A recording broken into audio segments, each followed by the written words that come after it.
How to find recently deleted files on Android phone. Hello guys, in today's video I'm gonna show you how to find recently deleted files on Android phone. First then just go to files, this one, click on it,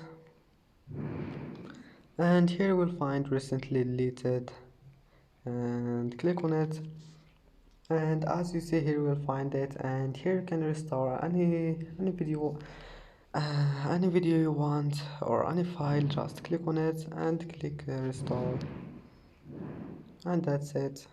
Then just go back and you will find it in your gallery here.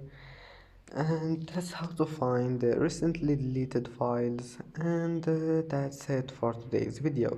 If you like this video, don't forget like and subscribe, and thank you for watching this video until the end, and see you in the next video.